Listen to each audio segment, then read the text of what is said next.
So this is our third and final day, right? You awake to a beautiful morning in Colonel Sanders' hideaway. Did you make the right decision on how to respond to him? Only time will tell. Uh-oh. Today is a day that could change the rest of your life. Is it? You think about the new secret ingredient that you learned about. Redacted. In some jurisdictions, redacted isn't even legal. But if the recipe is a secret, how will they know? Your thoughts are interrupted when Sanders emerges into the room. He's holding a gorgeously plated breakfast, and your mouth waters at the sight of it. Or him. Here's a simple breakfast I whipped up. It's meticulous. Yummy breakfast, chicken. You taste Colonel Sanders' food, and it takes you on a journey. When you return, he's waiting to ask you an important question. So, would you say we're the perfect match? How presumptuous. My cuisine and your taste buds, that is. Such confidence, such grace. Could you be the world's greatest gift to cookery? Flatter him. You know, I think we might make a great team. A single tear begins to pool in the corner of his eye as he gazes out the window. And with the right business partner, I know I can't fail. Don't shoot me. You shot the last one. Business partner? Could he be talking about you? It's all happening so quickly. Overcome with emotion and confused by your feelings, you're on the verge of tears. Unable to speak, the only answer you can find is to run out the door and get home. Again. We're very flighty in the fight or flight, aren't we? There's one more day of school after all. The University of Cooking School, Academy for Learning, waits for no one. You get home to find something very surprising. Your best friend is there waiting for you. Hi, where have you been? Because I had a heck of a night. I've been desperate to talk to you about it, but I couldn't find you. I got worried that something happened to you. Hi, Miriam. It's okay, But now it turns out you're fine. I can finally get you up to speed on the saga of Miriam. Sure, but you will not believe what happened to me after school yesterday. I went on a date. I think I can believe that. Since I'd been partnered up with Clank, he asked me to go out with him. She's so hyped. Of course, I told him you'd better keep your dials turned to polite and respectful. I'm not that kind of girl. But he was just interested in spending some one-on-one time together and getting to know me. So I said, yeah, sure. I can get to know the little metallic guy. Long story short, he took me skydiving with his friends, but things quickly spiraled out of control. You went skydiving last night? Just on a whim? Did you just say skydiving? As if that was a typical first date to go on with a talking pressure cooker? Now I'm not really sure where we stand. You don't give Miriam time to tell her whole story, however. Bottling up the details of your own night is just too much to bear. That's rude, you take turns. And I went on a date too, back to Colonel Sanders' house, where I spent the night with him. You what? Nothing happened, but the emotional connection was wowzers. Miriam offers to support you no matter what you do. Together with your bestie, you feel like you can do anything. When you arrive at school, you encounter your rivals in the quad. Ugh. You can tell from a distance that they're picking on Pop, though he himself might not quite grasp that fact. Because, you know, he's Pop. Why don't you pick on someone your own size? Because I'm literally the biggest person in the school. There's that horse Colonel Sanders rides to school, but who would dare pick on such a gentle and beautiful creature? The horse or Sanders? You've got some nerve, Awk, suggesting I pick on a defenseless horse. Now you're twisting my words, and I won't have it. You clench your fists, but the injury from yesterday's mixer accident makes you wince with pain. Doesn't look like you can go on cooking like that. Might as well just give up. I'll never give up, ever. Is everyone excited for the final day of school? Awk, how's that hand feeling? I'm sure you'll be back in fighting form by this afternoon. I only crushed it, it's fine. Aren't you concerned about my hands, Colonel? Yesterday I almost broke a nail winning so hard. He was concerned about my hands the other night. Technically, I don't believe a winner was decided, but your presentation was quite impressive. Excuse me, Awk. I'm more than capable enough to speak for myself. Sorry. Maybe you could tell me more of your thoughts as we walk into class, Colonel? I'm always interested in discussing the fine art of fine foods. See you inside, Awk. What did I do? Sprinkles is already in the room, waiting for students to arrive. Hi, Sprinkles. He clears his throat to make a quick announcement. I want you all to know I feel something of a dog moment coming on. I assure you it's nothing to be afraid of. What's that mean? He must be hungry. Give him some old homework. You reach into your backpack and grab some homework from the last semester that you forgot to turn in. Sprinkles immediately goes for it and gobbles the sheet of paper like a piece of fresh chicken rawhide. I apologize for the outburst. You're so cute. But before we go any further, Marian's love drama spills over into the class. Sprinkles is interrupted by whirs and sparks coming from the back of the room. I told you to save it for after class. Oh, why is he sad? You think I wanted to be thrown from a plane strapped to a stranger? Miriam and Clank appear to be arguing, but you still haven't learned to speak Clank's language of mechanical noises. Whir. But no, you had to show off to your cool kid friends, Jeff and Joan, J and J forever. Watch us form a triangle in midair as we descend. Triangles are the strongest shape, don't you know?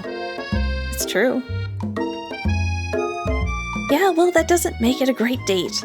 Oh. Then take Jeff and Joan with you. You can hold hands as you pedal down the mountain or off a cliff for all I care. Oh, sad beep.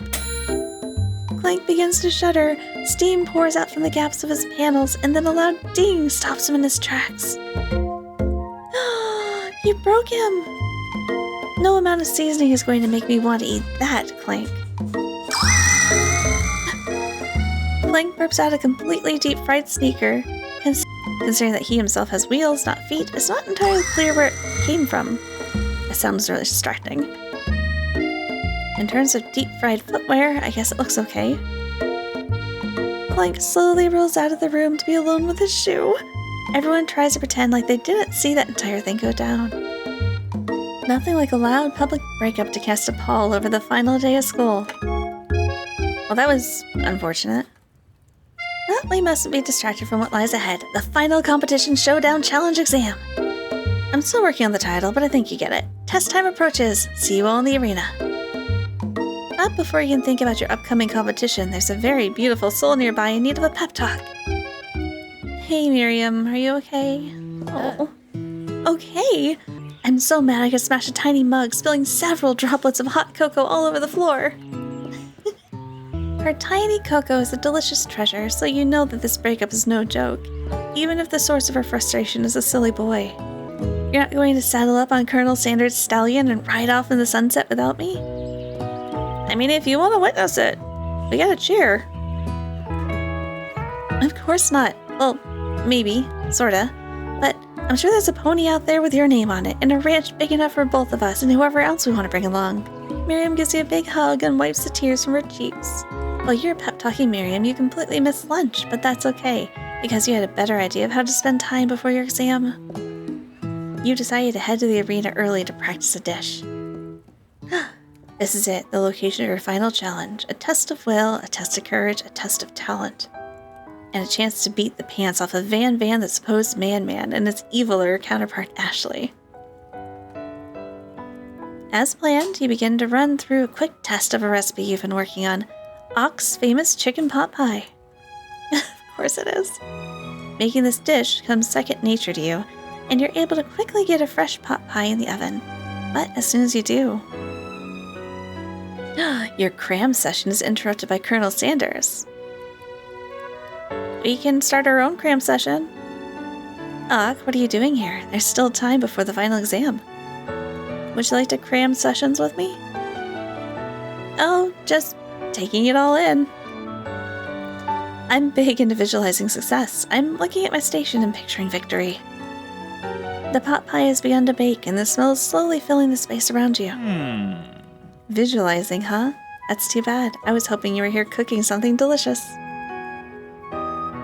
You'd usually happily share your food with anyone who's hungry, but last time you let Colonel Sanders get in your head, it cost you the cook-off. You decide it's time to put your cooking above your romantic desires, but that decision gets hard to stick to when The oven timer goes off behind you. Fess up. I can't say there's no sound. He's too smart for that. Okay, you got me. I'm doing a little bit more than visualizing. I know, my nose can smell a pot pie from 400 yards. That's an oddly specific distance, but you'd expect nothing less from such an oddly specific man. Oh no, is it burning? No, I can smell that it was made with a heaping helping of TLC. But it'll probably start burning any second if you don't pull it out. I'll never pull it out, Sanders. The moment of truth. Wow. It's the best pot pie I've ever tasted. I've always loved country cooking, and I could eat this all day. There's no time left. The final showdown is about to begin. Sprinkles lays down the ground rules. There's no rules. There are no rules. That is, except to cook with everything you've got. The battle music. You step up for the cook-off of a lifetime. You decide that mac and cheese plus the pot pie you've been practicing are just the dishes that'll push you over the edge to victory. Meanwhile, both Van Van and Ashley are preparing wildly elaborate dishes per their usual over-the-top selves. Her knife had a little heart on it. Miriam has her giant magnifying glass and several sets of tweezers. She's definitely prepared to go big going small. Colonel Sanders seemed to be harnessing his 11 herbs and spices, but he's trying to find a way to improve on something perfect. His original recipe, fried chicken. Like they are. The intensity of the room starts at a full 10 out of 10 with a frenzy of action. Everyone's calling out really cool special cooking moves as they prepare their food. Wow, this is getting serious. Colonel Sanders batters his chicken as it levitates through the air. Egg wash. Miriam furiously injects ingredients in an itty-bitty pot of broth. As friend Batter Blaster. Van Van flexes his pectorals as he chops open a sea urchin. Let's rock and roid. Ashley scoops her pastries off a tray with lightning speed. Shallow personality spatula. Even Clank gets in on it. 5-dial pressure point chicken cooking technique. That was English. Wait, when did Clank learn to speak English? That's what I just said. It's a singularity, as was foretold. We mustn't let it happen, or the appliance uprising will take us all. Self-destruct. Van Van quickly unplugs Clank and rolls him out of the back door of the arena. What?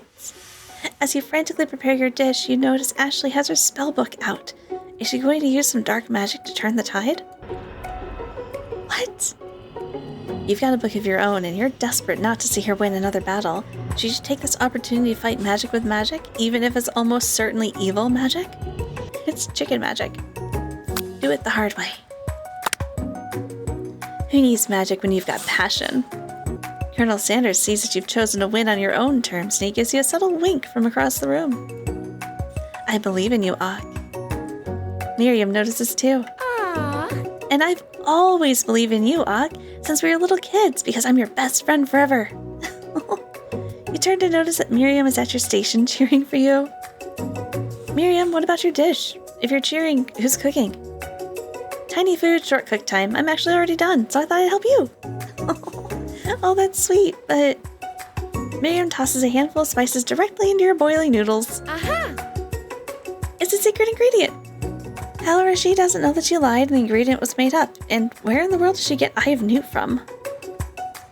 The boiling pot explodes, sending Miriam flying backwards.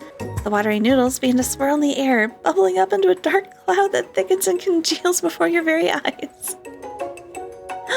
Spork Monster! It is I, Steve, the Spork Monster. Steve? Wait, what happened to Borko? You're not here to battle me, are you? We Spork Monsters are many. I think Borko had the day off, but you have conjured Steve, and I hate to battle. So I'd say you're doing pretty alright. You can feel Spork Monster winding up to tell a very long and involved story. You don't know exactly where they came from, but it seems like it was probably lonely there. You toss a serious stare at Steve, and he takes the hint. Never mind, I'll tell you later. Good luck. Give up and drop out of school? Having suffered this huge setback, you don't know how you could ever win. I summon the extra power from deep down within myself. I can do this. I have what it takes. I came here to win. Your hair turns mac and cheese orange as culinary energy flows through your body. My heart is pure, my hands are steady, my taste buds have been preparing their entire lives for. Yes, you're the chosen one, you will avenge me. What is happening? The power you'd been summoning immediately fades back out. You interrupted my inspiring monologue. Sorry. You begin to levitate off the ground. Energy courses through your body. You know that with this power you can do anything. Except turn back time, which would be super useful because while you were powering up, your chicken pot pie overcooked in the oven and can't be served. Impressed with your fortitude, Colonel Sanders decides that you've earned his support. I've been watching you today, and I must say, I'm truly impressed. You've been thinking on your feet and rolling with the punches. He steps up to your station and stands right beside you. I'm here to help. All you managed to make is mac and cheese, and time is almost up. You're going to need it. But Colonel Sanders, what about the test? What will happen to you? What about the rules? Following the rules has never really been my thing. I follow my heart. His tears. What a guy. Colonel Sanders unfolds a delicate white towel to reveal the most delicious fried chicken tenders you've ever laid your eyes on. And besides, sometimes unexpected combinations can have surprising effects that surpass their individual efforts. Are you suggesting? If we combine forces, we can form a perfect food union. Time's up, students. With time expired, it's the moment everyone's been waiting for. You must now prepare to present your dishes. A handful of students stand tall, but the class seems incomplete. Oh, it seems we're missing some students. Pop? Clank? From off-screen, you hear a pure and innocent giggle that can only come from one student. Hey, I'm flying! Sounds like it's coming from that broom closet over there. What? Miriam, would you mind? Inside the closet, you see Pop hanging on a broom hook by the elastic of his underpants. Pop, get down from there right now. Let me guess, did Van have something to do with this? When someone asks for a wedgie, who am I to refuse? I thought a wedgie was a salad. It looks like Pop is eliminated from the challenge, seeing how he didn't cook anything. I can't feel my legs. May I be excused? Sure. I must say, it's not the worst prank in UCSAL history, but it's not exactly yearbook material. Wait a second. Pranks. Clink, where did that pressure cooker roll off to? You wait to hear a signature whir, beep, or other onomatopoeias, but there's nothing. Somehow he must have gotten unplugged, I guess. We'll have to figure that out later.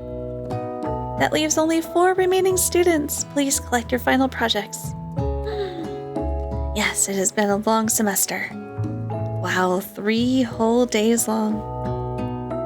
But after days of hard work, the time has come for me to eat. Miriam, please step forward. Now describe your dish. I've made tender udon noodles and savory soup. It's so little. Sprinkles carefully sniffs around the dish before opening his mouth and letting just the tip of his pink dog tongue dip into the bowl. Sublime! Would anyone like a taste? And in a flash, the entire meal's been devoured. Not that it took much, it was less than a thimble's worth of soup. A+. Rarely do I taste a dish with such love poured into it as yours. Miriam is overjoyed. She gives you a huge hug. Yay! Thank you, Awk, for helping me believe in myself. Van, you're up. Now describe your dish. I made uni over smooth egg custard with an axe-hewn urchin shell topped with caviar. It looks really cute. Did you skewer one type of urchin with spines from a second, different color type of urchin?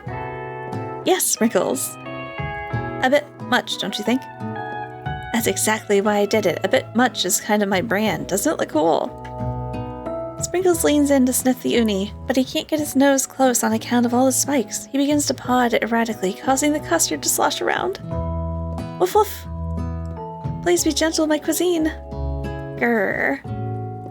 Finally, Sprinkles goes all in, tongue first, but he can't get past the needles. He reels back as his tongue is poked and prodded.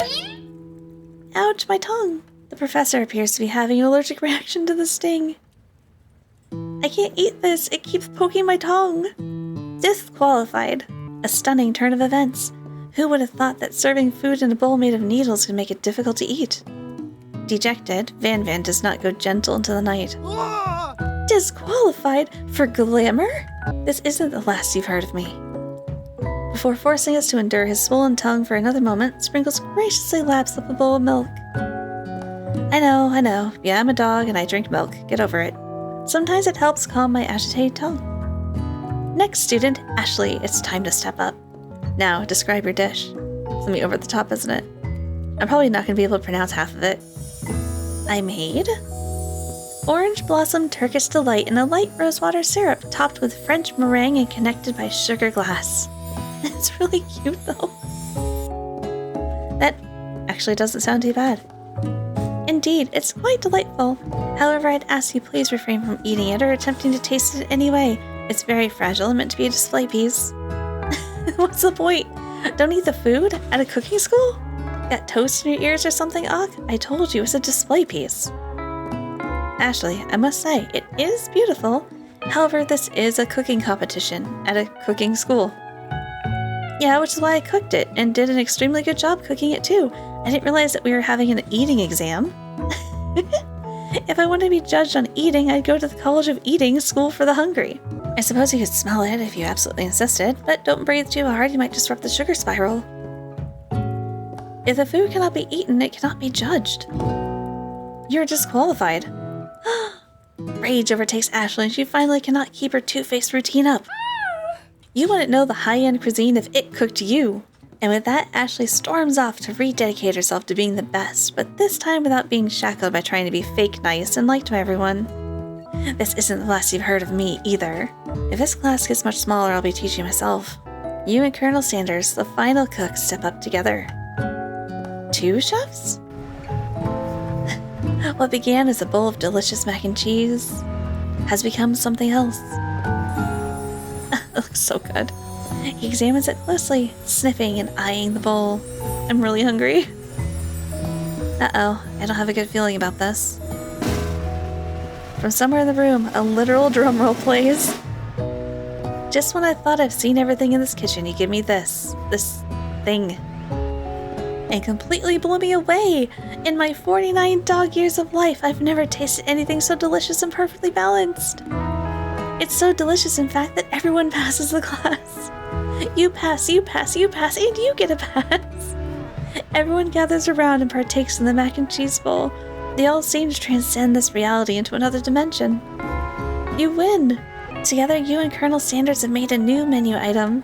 When they gaze upon your mac and cheese bowl, they admit that you are indeed an excellent chef. Such a fever dream. Sprinkles declares that you have passed. Everyone has passed. There are supposed to be more battles, but come on, how could they get better than this one? Oh, is it prom? Now that the school year is complete and everyone's graduated, the students return to one last assignment to get their groove on. Compared to the massive high-tech cooking arena, the humble decoration seems downright cute and cozy. DJ Dog in the house! Oh boy. You know that Sprinkles was a master chef, but also a world-renowned turntablist? Who says he can't teach an old dog new tricks? Oh, you're cute! Van and Ashley tell everyone that they've committed themselves to righting the wrongs that they did while they were the villains. Over 3 days. For a moment, you actually believe them. Not another haunting. No ghosts allowed for graduation. It's clearly written in the school's bylaws. I was never actually a ghost. It was a trick to get you to finally notice me. Oh, amusing. And now that everyone's together... It's a spork monster. He's totally mellowed out. Everyone, the spork monster's no more. From here out, I prefer that everyone refer to me by my new name, Party Monster. Oh boy. Student tries to finish what he had to say, but everyone's too wrapped up talking to Spork. Sorry, Party Monster. Dejected, student walks off. No, you're so cute. Maybe things didn't work out for Miriam romantically, but she found love in her cooking and, you know, she's going to do great. A red carpet rolls out across the floor of the ballroom. It's like a Hollywood movie premiere. Who could command such an entrance? Oh my god. Oh, okay. It's Pop. He arrived late to the dance, but apparently for good reason. Why are you a king? Walking the carpet, you see perched atop his dirty chef's hat. A crown? That's what I was wondering. Welcome back, Pop. I know you weren't able to complete the final exam and accept your diploma, so we had it mailed directly to your father. We figured it was the least we could do for the school's dean. Oh, now I get it. And we get a new wing on the school, not to mention the honor of educating the son of the chancellor such and such. So dumb. The music at the dance is interrupted by the sound of sparking and electrical hissing. Clank? It's Clank who's arrived late to the dance. Now that I've graduated, I can reveal my truth. Whoa, he's still doing the talking thing. I'm Clank, and I'm not of this earth. I'm actually from a faraway planet in another dimension. I actually feel like I knew this the whole time. Now that I've learned the ways of your kind, I must return. Miriam, will you come with me? I don't know what to say. Besides, no, obviously. I've just begun to learn who I really am. This isn't time for me to devote my life to figuring out who you are, Clank. You're blown away by Miriam's maturity. It's pretty clear she's managed to surpass you in that regard. Where's my boy? Where is he? I understand, kind of. Humans are weird. Aww. A portal opens up and Clank disappears through it. Finally, Colonel Sanders arrives. You can tell by the petals. Howdy, classmates. He's so casual. It'd been better if his casual attire was even more dressed up. Just like the first day you met him, he has come prepared to feed the entire class. This time it's a full meal.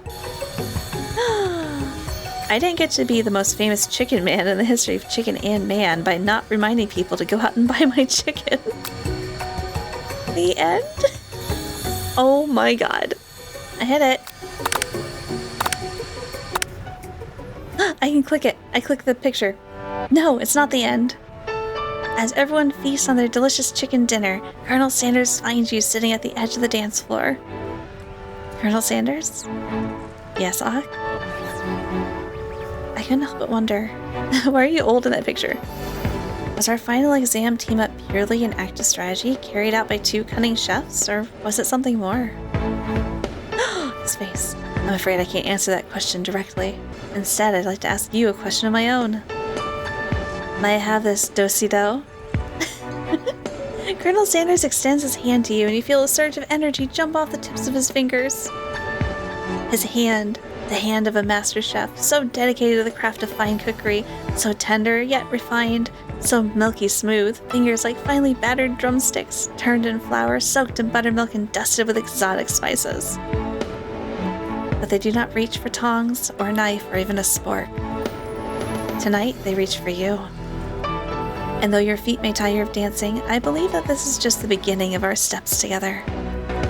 Colonel Sanders, will you not only join me on the dance floor, but in the kitchen as my co-chef and partner, in both business and in life? You gasp. How could this be? Is he really saying... Me? And you together? Ever since I met you, my dream has changed. It's not enough to simply open the world's greatest chain of fried chicken restaurants. No, even then, my life would be incomplete without you by my side. So what do you say, partner? I say... I love you, Colonel Sanders. The end. I got an ending. Does this have multiple endings? KFC presents. Okay, well, there it was. That's the game. I'm just gonna leave it here. You can process that. I can process that. And just let me know in the comments your thoughts. How do you feel? How are you doing right now? How was your day? Did you have a good day? Nice Valentine's Day week? My favorite holiday to spend with wanting chicken now. Okay, I'm gonna end it, okay? I'm gonna end it here.